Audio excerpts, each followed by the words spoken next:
వాళ్ళ కోసం తప్పకుండా నా వంతుగా ప్రభుత్వ పరంగా సహకరిస్తాను. ఇక్కడ ఇందాక కెల్లి రమేష్ అన్న గారు చెప్పినట్టుగా వారి 7 కోట్ల రూపాయలని ఎంతో మంది విద్యార్థులకు ఈరోజు వారు ఆర్థికంగా సహాయం అందించి ఎంతో మంది ఐఏఎస్ సివిల్స్కి ప్రిపేర్ అయ్యడానికి వారి వంతుగా మరి ఆర్థికంగా సహాయపడ్డారు. నేను ఇంకో సంస్థలో ఆర్యవేశ కాశీ అన్నపూర్ణ నిత్యాన్నదాన సత్రంలో నేను అడ్వైజర్గా ఉన్నాను. అక్కడి నుంచి మేము ప్రతి సంవత్సరము దేశంలో ఉన్నటువంటి మహారాష్ట్ర, తమిళనాడు, కర్ణాటక, ఆంధ్రప్రదేశ్, తెలంగాణ ఇన్ని రాష్ట్రాలకి సుమారుగా 2 నుంచి 3 కోట్ల రూపాయలని మేము కూడా ఆర్థికంగా మెరిట్ విద్యార్థులకు నీడ్ అండ్ పూర్ మెరిట్ స్టూడెంట్స్కి సహకారం అందిస్తున్నాం. మీరే కాకుండా మీకు అవసరం ఉన్న వాళ్ళు ఎవరైనా ఉంటే తప్పకుండా మాకు ఇన్ఫార్మ్ చేయండి.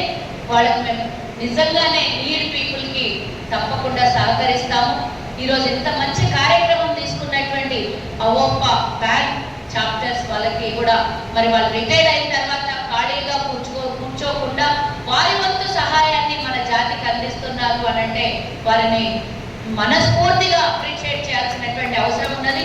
వారికన్నా పెద్ద స్థానంలో మీరు కూర్చోవాలి రేపు పొద్దునని వారి కళని నెరవేర్చే రేపు పొద్దున భావి భారత పౌరులుగా తీర్చిదిద్దుకోవాల్సినటువంటి బాధ్యత మీ మీద ఉన్నదని మరోసారి తెలియజేస్తూ ఇప్పుడే సన్మానం పొందినటువంటి ప్రతి ఒక్క విద్యార్థులకి వారి తల్లిదండ్రులకు కూడా మరోసారి శుభాకాంక్షలు.